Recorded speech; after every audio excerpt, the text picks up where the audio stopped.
let's talk about the game happening on Friday evening. Yes, Friday Fury. Who is it going to be? It's Rajasthan playing Delhi at Sharjah. He's a reigning sixes. Harsha, I'll tell you one team that's going to be happy going there is Rajasthan. They're just like, wait, we left Sharjah and we left all our bags of form. Just like Maxwell left them at the airport, they left them in Sharjah. So on the way to the ground, just outside the ground in Sharjah, all those hardware shops, I think Rajasthan will stop at that hardware shop and say, give us all those cricket balls back that you picked up for all the sixes that we hit there. But I mean, nothing like going back to Sharjah and rediscovering their form, because I mean, those first two games, they took the tournament by storm. And thereafter, they're just losing their top three way too quickly, trying to play the same shots. I mean, look, they're better players than that. We can sit here and say, you know what, maybe they carried the hangover. They know that too. They're better players than that. So there's got to be another reason too. What has surprised me is Steve Smith. He seems to be in a hurry. Can we just check? Can we just check his pocket for bus tickets? Like, what's going on? Is he missing his bus? Like, why is he in such a hurry? Well, I think he has to go back to the way that he played in the first two games. There was a lot more control. The last two games, he's gone out there looking like he's having to hit a boundary at every single ball. He's a better player than that. I mean, with the way that he plays and with the structure of their side, you would want Steve Smith to bat the majority of the innings. You know, just get us to 60 or 70. Even if it comes off 55 balls, it's not an issue. You don't have to be striking it at 160, 170. We'll take Steve Smith scoring his runs at around 120, 130, and then it allows the firecrackers to come out and play. I mean, Butler found form in the last game. They did some funny things tactically. I'm not too sure that they were that smart tactically. Suryakumar Kumar kept on flicking it over fine leg kept on staying in the circle. What was it, Garvey had 3 runs in the V, but they always one run in the V. One run in the V, yeah. They didn't try and make him hit down the ground once. So tactically, they weren't at their best. I do worry for the Rajasthan Royals. If they lose tomorrow, I just think it's going to be a big gap. It's going to be Kings and Rajasthan looking above them with so many points to try and make up. They need a team performance. We saw Puran tonight plays an incredible individual. I don't think that's going to be enough to beat Delhi. Delhi look the team. They look like they've got pretty much everything covered. Players in form, great combinations. 2 South African quits that are setting the tone. All their batters look like they've kind of got their mojo. Whereas Rajasthan, I think after the last game, we said 3 of their players really had half-decent games and the 8 were off form. You're not going to compete against Delhi unless you arrive with 8 playing in form. But the thing is, while Rajasthan is excited about going to Sharjah, don't forget what Delhi has done at Sharjah. Yes, Harsha, they've had a good game there as well. And they've scored a lot of runs. Since we've got that Rajasthan squad, what surprised me the other day up again, minions. Bring it back again. It's coming. There it is. Steve Smith was playing like Butler and Butler was playing like Steve Smith. Yeah. I mean, Smith was playing all the shots and Butler was playing himself in. Butler is one of the most feared batsmen at the top of the order playing that kind of role. So that's what surprised me a little bit. But Delhi, there's not one player that's standing out.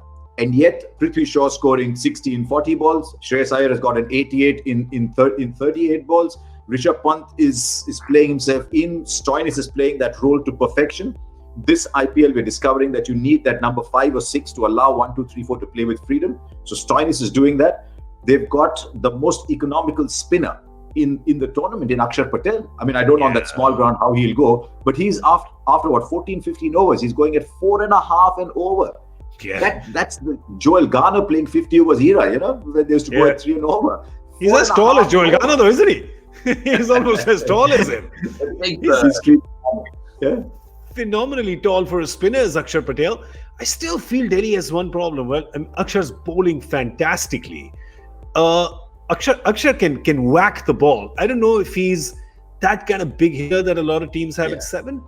I don't know he's that big a hitter. Neither can Ashwin Cup. So I feel like if you had to really nitpick and say, okay, there's maybe one thing for them, it's perhaps that, or maybe Harshal Patel comes at 7. Yeah. I mean, they've got a few. Yes, it's not. No, they got Hetmeyer.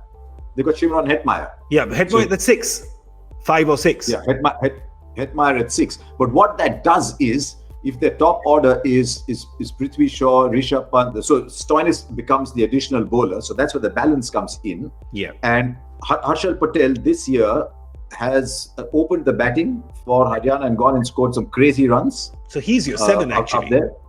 So he can do that too. Ashwin can do that. Akshar can tonk the ball a little bit. Yeah. So, but their top 6 is so good that they won't leave too much for actually, I just like the depth in the squad. The players that are on the bench. Ajinkya Rahane could step in and do a good job at the top. Ishant Sharma, Alex Carey, Daniel Sams. They've got a real strong bench. So, if they win another couple and they feel they're almost set into the playoffs, it may be that they do give 1 or 2 others a chance to just get into kind of game time in case an injury pops in when the playoffs are around the corner. I mean, Ricky Ponting, Arsha, we know him very well.